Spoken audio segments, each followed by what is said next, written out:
안녕하세요. 사실과 자유 이승만 TV의 주익종입니다. 오늘은 인물 이야기를 해보겠습니다.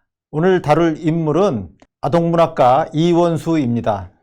네, 지금 보시는 이 사진의 인물이 청년 시절의 이원수입니다. 20대 전반의 모습이고요. 이때는 직장 생활을 하고 있었습니다. 넥타이도 메고 있고 뭔가 작가 같은 느낌은 안 들죠? 그러나 동시 작가였고요. 그리고 20대 중반경에 결혼을 했는데 그 결혼을 앞두고 그 신부되는 최순애와 같이 찍은 사진입니다. 선남선녀의 모습이 되겠고 참 보기가 좋습니다. 근데 제가 이원수를 택한 것은 어렸을 때 이 아동문학가 이원수의 동화 내지 소년 소설을 좀 읽었어요. 그게 지금도 기억에 좀 남아있고요. 민족문제연구소의 친일인명사전 편찬과 관련해서 이원수 씨가 친일인물로 선정이 돼서 그 친일인명사전에 올랐습니다. 제가 전공이 경제사다 보니까 이원수 씨가 어떤 경위로 해서 이 친일인명사전에 오르게 되었나 하는 것을 잘 알지는 못했습니다. 그래서 한번 좀 살펴봐야 되겠다 이런 생각이 있었고요. 그 후에 우연히 이원수 씨가 6.25 전쟁기에 큰 비극을 겪었다는 것도 알게 됐습니다. 그래서 한번 언젠가는 다뤄봐야 되겠다 이렇게 생각을 하고 있었고요. 최근에 그 계기를 잡아서 아동문학가 이원수를 인물 이야기로 다루게 되었습니다. 네, 오늘 방송의 제목은 서민아동의 동무 청년 이원수입니다. 시간 관계상 청년기만 다뤄볼 건데 그 청년기의 이원수는 한마디로 뭐라고 할 수 있느냐? 서민아동의 아주 친근한 동무라고 할 수 있다 하는 겁니다.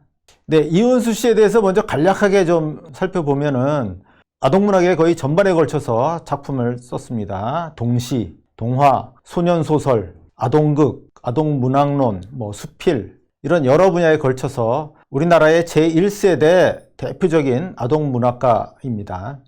동화와 소년소설 이렇게 둘을 구별해서 말씀을 드렸는데 동화는 좀 더 판타지적인 그런 요소가 많고요. 소년소설은 일반 소설과 같은 기법을 쓴 작품이라고 설명을 하는 것 같습니다. 이원수 씨는 1912년 1월생이고 1981년 1월에 돌아갔습니다. 70년을 못 살고 만 69세로 돌아간 분이고요. 경상남도 마산에서 성장하고 해방 때까지 활동을 했습니다. 해방 후에 이제 서울로 올라와서 작가로서 활동을 했고요. 보통학교와 3년제 상업학교를 모두 마산에서 마쳤습니다. 그리고 3년제 상업학교를 나온 덕분에 금융조합, 지금으로 치면은 지방농협이라고 할 수 있는데 그 금융조합의 서기로서 근무를 했습니다. 이렇게 금융조합의 서기와 작가 생활을 병행하던 중에 1935년인가에 마산 일대에서의 독서회 사건에 연루가 돼서 감옥에서 10개월간 복역을 했습니다. 일제로부터 일종의 탄압을 받았다라고 할 수가 있고요. 일제하에서는 주로 동시를 썼습니다. 해방 후에 동화라든가 소년소설, 또 아동극 이렇게 분야를 넓혀가게 됐고요. 다만 일제 말에는 친일협력 시비도 있습니다. 모두에 말씀드린 것처럼 6.25 때 참척, 자식이 죽는 거를 참척이라 그러잖아요. 그 참척에 준하는 경험을 하게 되고요. 여하튼 1981년에 돌아갈 때까지 전업적인 아동문학가로서 활동을 했습니다. 수많은 아동문학 작품을 집필을 했고요. 그 결과가 지금 보시는 이원수 전집입니다. 1981년에 돌아가고 나서 약 3년 뒤인 1984년에 웅진 출판사에서 이 이원수 씨의 작품들을 다 모아서 30권의 전집으로 출간했습니다. 30권 사진이 되겠고요. 그 중에 1권이 바로 이것입니다. 이 1권은 제목이 고향의 봄, 나의 살던 고향은 하는 유명한 노래의 가사를 지은 분이잖아요. 그 고향의 봄이라는 제목으로 동요와 동시들을 한 권으로 묶은 것이 이 1권이 되겠습니다. 한 사람이 세상에 태어나서 살다가 갔는데 지금은 흔적도 없죠. 하지만 이 사람의 활동이 좀 전에 보여드린 30권의 책으로 남아서 우리가 그와 교류할 수 있는 거죠. 그런데 이 이원수 씨의 작품 세계는 고향의 봄과 같은 그 국민 애송시에 나타나는 동심주의, 그러니까 천사 같은 어린이의 순진한 마음 이런 것을 노래하는 그런 동심주의보다는 다른 작품들이 있어요. 숲속나라라든가 민들레이 노래 이런 작품들이 있는데 거기에는 사회성이 매우 짙습니다.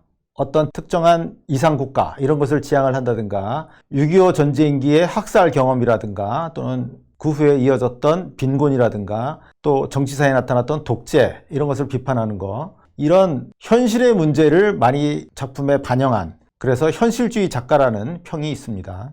먼저 이원수의 출생과 성장에 관해서 보면요, 1912년 경상남도 양산 출생인데요, 몇 달 안 돼서 창원으로 이사를 했습니다. 창원군 창원면의 소담리, 현재는 창원시의 의창동에 해당이 되는데 이쪽으로 이주를 했고요. 그리고 이 소담리 내에서 1915년, 18년 이렇게 계속 이사를 다녔습니다. 그 부친은 목수였는데 가정은 좀 빈곤한 편이었고요. 아버지 엄마가 모두 재혼해서 낳은 자식들 중에 한 명이었습니다.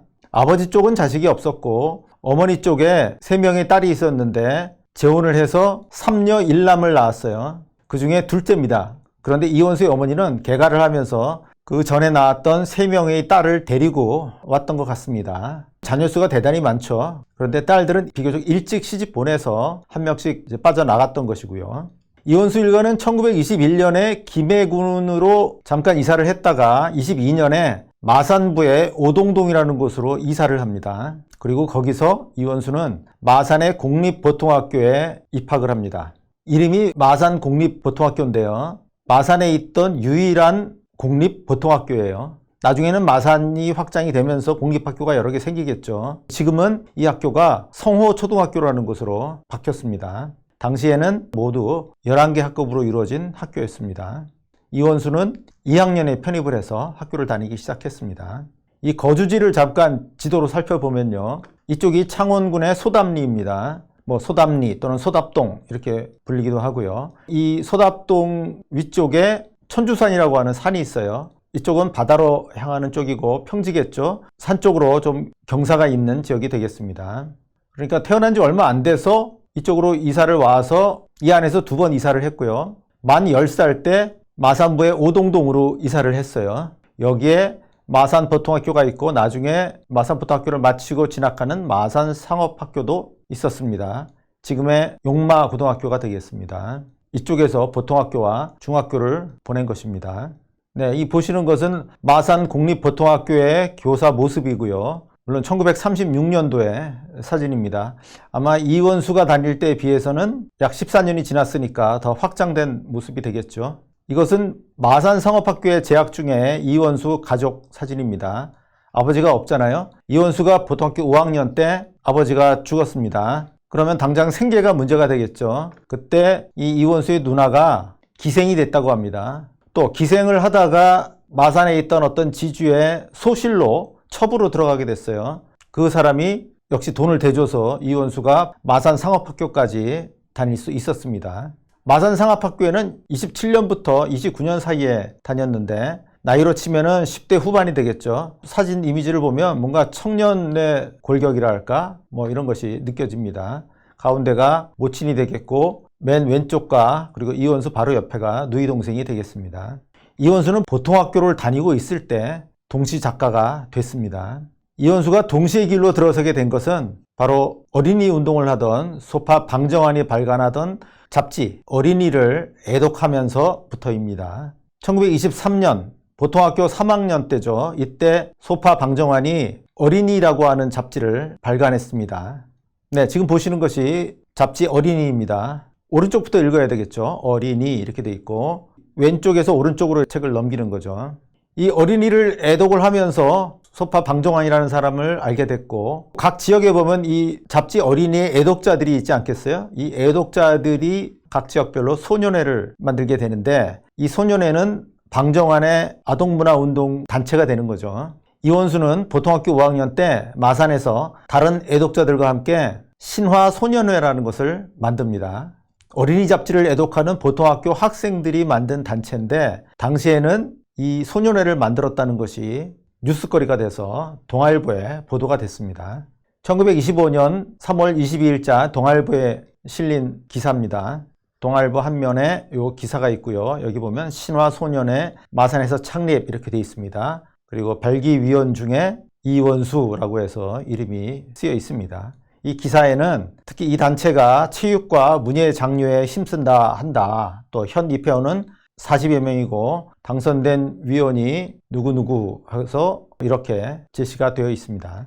이원수는 보통학교를 다니면서 또 야학교사도 했어요. 그러니까 나이로 치면은 10대 전반 정도 되는, 지금의 초등학생보다는 나이가 몇 살 위입니다만은 어쨌든 초등학교 학생이 글을 모르는 다른 사람들을 가르치는 야학교사도 했고요. 또 학급에 신문을 자기가 편집해서 등사해서 배포하기도 했습니다. 그러니까 어릴 때부터 작가가 될 만한 그런 싹이 보인 것이죠. 이원수는 1926년 4월, 그러니까 보통학교 졸업학년 6학년 때입니다. 이때 이 잡지 어린이의 고향의 봄이라는 시를 발표를 합니다. 만 14세 때입니다. 너무나 우리가 잘 알고 있는 가사죠. 나의 살던 고향은 꽃피는 산골, 복숭아꽃 살구꽃 아기 진달래, 뭐 이렇게 1절 2절 가사가 있는데 동요입니다. 7~5조의 동요예요. 나의 살던 고향을 하면 7글자잖아요. 그리고 꽃피는 산골은 5글자. 그러니까 7글자, 5글자 이렇게 작사를 지으면은 노래를 붙이기가 좋다는 겁니다. 보통 고향 그러면 성년이 돼서 자기가 성장하던 곳을 회상할 때 고향 뭐 이런 얘기를 하게 되는데, 이 이원수는 마산의 오동동이라는 곳에서 보통학교를 다니고 있는 겁니다. 그러면서 그 전에 약 10살 무렵까지 살았던 창원 소담리를 그리워하면서 이 고향의 봄에 가사를 지은 겁니다. 이 사진의 왼쪽에 있는 인물이 이원수인데요. 1978년인가에 예전에 창원 소담리를 방문해서 사진을 찍은 겁니다. 완만한 언덕에 자리 잡은 마을이죠. 꽃들이 화사하게 피어 있는 것을 볼 수가 있습니다. 이 소담리에는 꽃대거리라고도 불 수 있는 큰 기와집이 지금도 남아 있습니다. 조각가 김종영의 생가인데요. 이런 모습이 되겠어요. 그러니까 이런 집에도 드나들면서 보냈던 어린 시절을 그리워하면서 지은 동요가 고향의 봄이 되겠습니다. 그런데 이 어린이라고 하는 잡지에는 이원수보다 몇 달 앞서서 1925년 11월에 최순애라고 하는 어린이가 오빠 생각이라고 하는 동요를 발표를 했습니다. 이 최순애는 1914년생이에요. 그런데 1925년에 이 잡지에 실었으니까 만 11세 때 지은 거죠.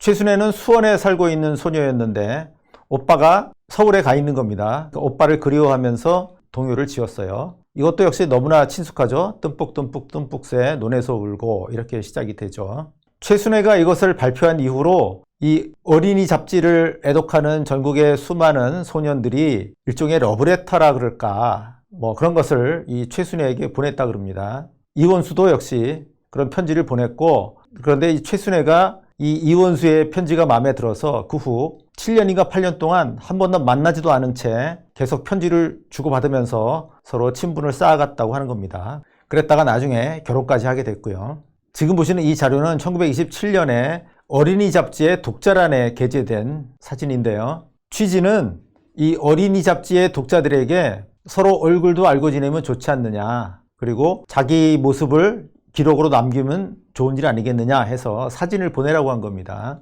이원수가 사진을 보냈어요. 바로 이 인물이 되겠고요. 이때는 마산상업학교 1학년 때입니다.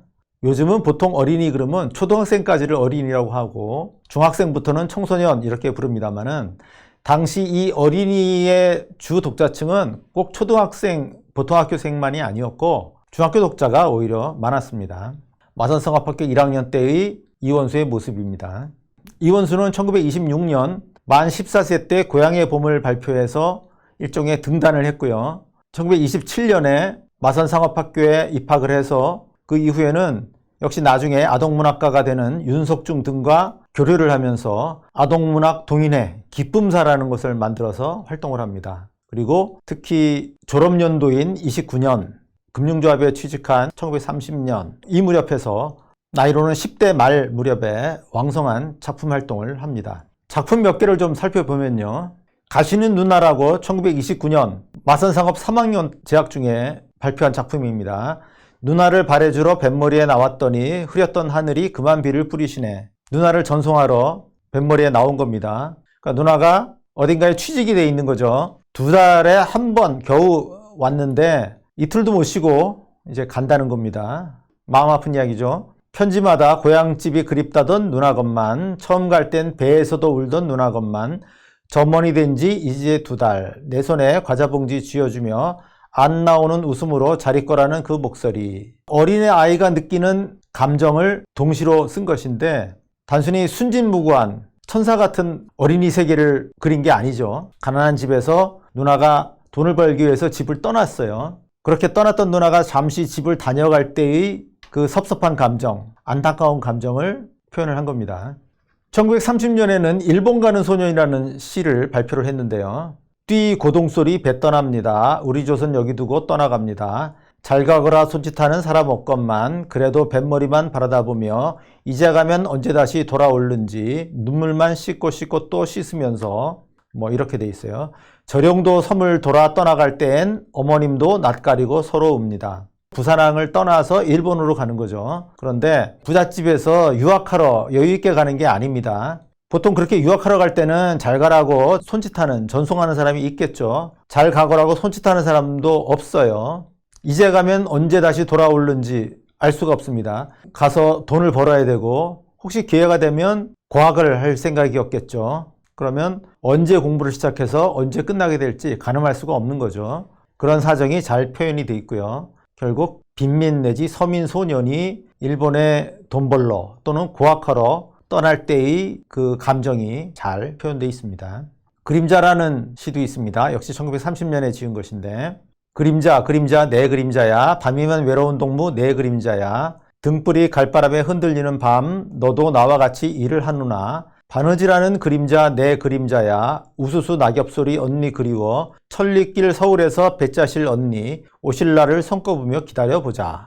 밤에 등불을 켜놓고 일을 하고 있어요. 그림자도 따라서 일을 하고 있겠죠. 그걸 1절에서 표현을 했고요. 2절에서는 바느질을 하고 있습니다. 바느질하는 자기 그림자가 있는데 우수수하는 낙엽 소리가 들리면서 언니가 그리워진 겁니다. 그 언니는 뭐 하고 있느냐? 천리길 서울에서 배를 짜고 있다. 방직 공장에 다니고 있는 거죠. 그 언니가 오실 날을 손꼽으며 기다려보자. 그렇게 매짐을 했습니다. 역시 가난한 집에서 현재 삭 바느질을 하고 있는 건지도 모르겠습니다. 어쨌든 밤에 등불을 켜놓고 바느질을 하다가 언니 생각이 난 거예요. 그 언니도 역시 천리길 서울에서 배를 짜고 생활하는 언니입니다. 이렇게 서민 아동의 슬픈 또는 힘겨운 현실이 역시 잘 표현되어 있습니다. 찔레꽃이라고 하는 시도 있는데 찔레꽃이 하얗게 피었다오. 네, 이렇게 하얗게 생긴 꽃입니다. 그런데 이 찔레꽃은 어디서 피었냐 하면 누나 일 가는 광산길에 피었다오. 누나가 광산에서 일을 하고 있어요. 그 광산 가는 길가에 이 찔레꽃이 피어 있고 찔레꽃 이파리는 맛도 있지 남 모르게 가만히 먹어봤다오. 광산에서 돌 깨는 누나 맞으러 저무는 산길에 나갔다가 하얀 찔레꽃 따 먹었다오. 우리 누나 기다리며 따 먹었다오. 여자가 광산에서 돌을 깨는 일이니까 매우 힘겨워 보이죠. 그 누나를 맞아서 저무는 산길에 나섰다가 길가에 핀 찔레꽃을 먹었다 하는 것을 노래를 한 겁니다. 역시 빈민, 서민 가정 아동의 힘겨운 현실, 또 그 안에서 동기간에 느끼는 애틋한 사랑이 잘 표현되어 있습니다. 뭐 이런 시도 있어요. 교문 밖에서 상학종은 쳤는데 어떻게 할까? 집으로 돌아갈까? 들어가 볼까? 수업 시작하는 종이 땡땡땡 쳤는데 망설이고 있습니다. 집으로 돌아갈까? 아니면 학교 교실에 들어갈까? 왜 망설이느냐? 월사금이 없어서 학교 문 밖에 나 혼자 섰노라니 눈물만 나네. 집으로 돌아가면 우리 어머니 쫓겨온 날 붙들고 또 울겠구나. 오늘도 산에 올라 일본 언니께 공책 찢어 서러운 마음 편지나 쓸까.